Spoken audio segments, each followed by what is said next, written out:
민주당 전당대회 돈봉투 의혹의 정점으로 지목됐던 송영길 전 대표가 구속됐죠. 재판부는 그에게 불법 정치 자금을 수수하고 당 대표 경선과 관련한 금품 수수에 일정 부분 관여한 점이 소명된다 이렇게 밝혔습니다. 자, 유창훈 영장 전담 부장판사는 지난번 이재명 대표 구속영장을 기각했던 판사죠. 증거 인멸의 염려도 있다며 영장을 이번에는 발부를 했습니다. 자, 이로써 이제 재작년 전당대회를 앞두고 송영길 캠프가 당내에 뿌린 돈 중에 적어도 6,650만 원은 송 전 대표도 알고 있었고 중대한 매표 행위에 해당한다는 검찰 주장이 현재로서는 어느 정도 인정이 된 셈이죠. 자, 반면에 검찰이 정치적 목적으로 기획 수사를 벌였다는 송 전 대표의 주장은 좀 힘을 잃은 것 같습니다. 자, 일고했던 대로 검찰은 수수자로 의심해온 민주당 의원들 수사에 박차를 가할 전망입니다. 이제 어제 윤관석 의원의 결심 공판에서 검찰은 징역 5년을 구형을 했습니다. 다음 달 31일 1심 선고 예정인데 총선을 불과 넉 달 앞둔 민감한 시기에 제1야당 전직 대표 구속에 이어서 현역 의원의 줄소환, 이게 이제 공천과 맞물려 현실화될 경우에 검찰 수사가 뭐 총선 판도에 영향을 끼칠 수도 있을 것 같습니다. 자, 먼저 김영주 의원님. 네. 일단 구속은 좀 예상은 하셨습니까? 저는 아무래도 구속적으로 좀 예상을 했었습니다. 뭐 좀 유창훈 판사한테는 미안하지만 현 대표하고 전 대표는 그만큼 차이가 있는 것이죠. 그러니까 그리고 또 그때 당시는 그 이재명 대표에 대해서는 조금 그 검찰 측의 공소장에도 문제가 있었던 것 같습니다. 너무 두루뭉실하게 여러 가지 건을 하다 보니까 이것을 다 몰아서 구속할 만한 게 맞냐. 그러니까 일부적으로는 유죄가 있을 수 있지만 이거 가지고는 안 된다라는 정도의 취지로 정리를 해줬고, 근데 이번의 경우에는 사실은 이제 명백하게 동일한 단일 사건에 있어서 종범들이 이미 물론 이승만 의원은 구속되지는 않았습니다만은 그 부분은 아마 경미했다 그렇게 보는 것 같고, 윤관석 의원이나 강내국 상임감사가 또 실제적으로 구속돼 있는 상태였기 때문에 현역 국회의원이 동일한 건으로 구속돼 있는 상태에서 그것의 말하자면 원인 제공자라고 할 수 있는 분에 대하여 구속시키지 않는다. 이런 것들은 유창훈 판사 입장에서도 무리수였다 그렇게 보여져서 아마 구속으로 기결된 것 같습니다. 네. 자, 신 의원님. 네. 송 전 대표는 이제 소환도 안 했는데 이제 수차례 셀프 출두를 했고 정작 검찰 조사 때는 또 묵비권을 행사했거든요. 이런 부분도 영향을 줬을까요? 영향을 줬죠. 그 이번에 부장이 영장 발부하면서 한번 이유를 한번 잘 따져보세요. 그러니까 사안이 중대하다 그랬잖아요. 그러니까 그에게 불법 정치 자금을 수수하고 당 대표 경선과 관련된 금품 일정 부분 관여한 다음에 소명되고 사안이 중대하다는 점.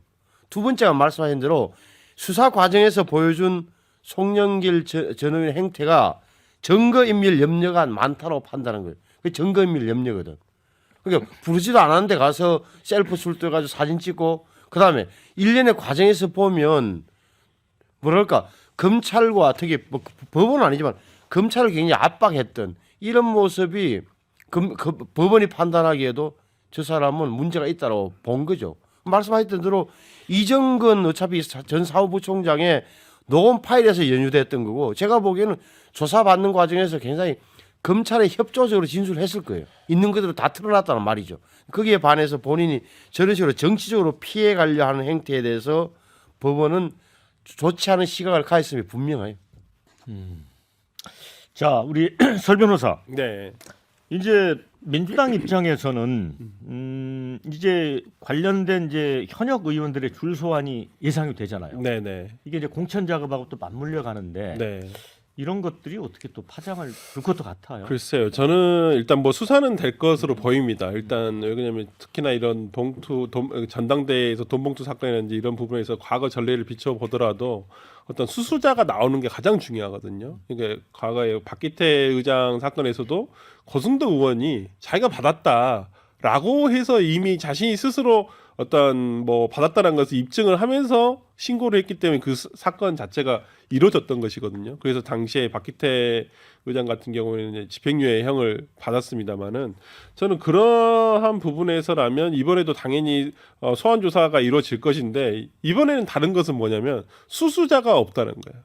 수수자가 이걸 내가 돈 봉투를 받았다라고 하는 사람이 나타나지 않고 있다. 그리고 이걸 예를 들어서 윤관석 의원이 줬다라고 하는데 윤관석 의원도 어떤 준 의원들에 대해서는 지금 항고하고 있거든요. 그렇다고 한다면 뭐 21명의 명단에 대해서 지금 이미 언론에 보도된 대로 21명의 명단에 대해서 소환 조사가 있을 것입니다만은 이러한 부분을 검찰에서 입증하기는 쉽지 않을 것이다. 저는 그렇기 때문에 민주당에서 어떤 공천과 관련해 가지고 어떤 작업들이 뭐 연계는 될 수 있습니다만은 이것이 큰 리스크로 작용하지는 않을 것이다라는 생각을 해봅니다. 공천에는 영향이 없을 것 같습니다. 네.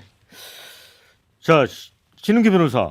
이제 송영길 대표는 이제 별건 수사를 하고 있다는 부분 많이 강조를 했고, 그런데 지금 영장 전담 판사는 본건에 대해서 다 인정을 해버렸잖아요. 그리고 또 정치적 프레임으로 계속 끌고 갔는데 이런 부분들도 영향을 줬을까요? 영장 발부에? 예, 저는 사실 민주당이 지금까지 그 전현직 대표들 그 사법 리스크라고 불려지는 여기에 대해서 굉장히 격렬하게 정치적으로 반응을 해왔거든요.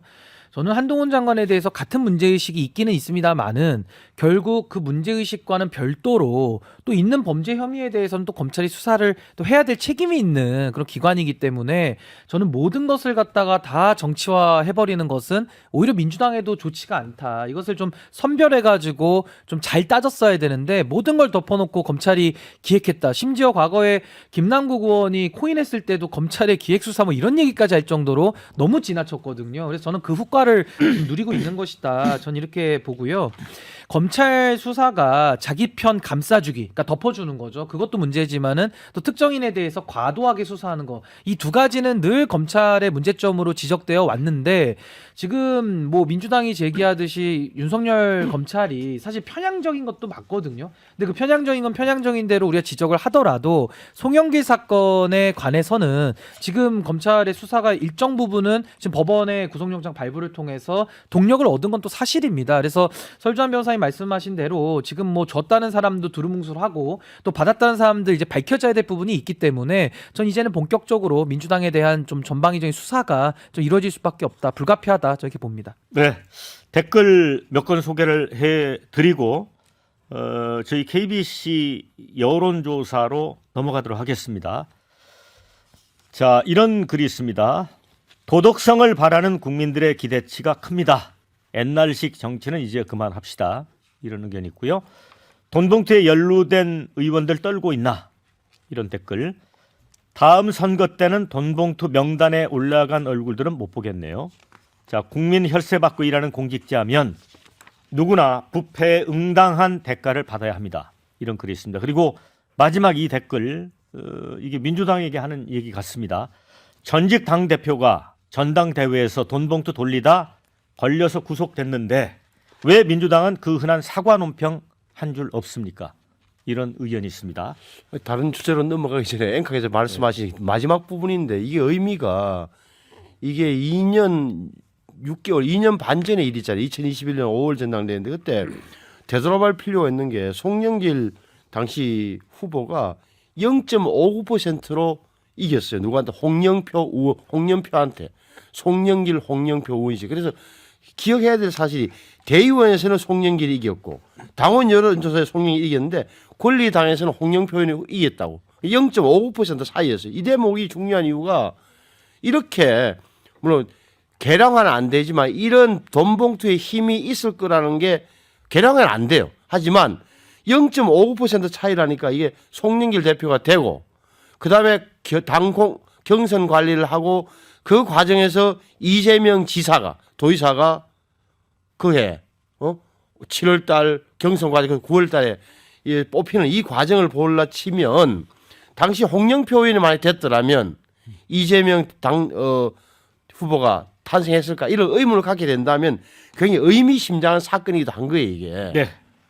혹시 설 변호사 한마디 덧붙이자면 하시고 아니면 아니, 그냥 넘어가겠습니다. 넘어가도 아니, 될것 저는 한 말씀만 짧게 네. 드리면 저는 송영길 사건에 대해서는 전 엄벌에 처해야 된다고 생각합니다. 왜냐하면 실정법이 그렇기 때문에 그런데요. 그거와 논외로 저는 이 정치에서 자금이 필요하고 우리가 투명화된 사회를 쫓아가기 위해서 정치 면에서도 어느 정도 이 제도적인 면을 좀 정비할 필요는 분명히 있거든요. 과거에 뭐 박기태 의원 사건도 있었고 최근에 뭐 김연아 의원 국민의힘의 사건도 있고, 그러니까 이게 정치권이 자꾸 이렇게 선거법을 옥죄어 놓으면은 또 정치가 자꾸 사법화되는 문제가 분명히 있어서 전 정치권이 이번에 이 송영길 사건과는 별도로 좀 이런 자금에 대한 부분도 좀 투명하게 걷고 쓸 수 있는 노력을 좀 할 필요가 있지 않나, 저런 생각도 듭니다. 네.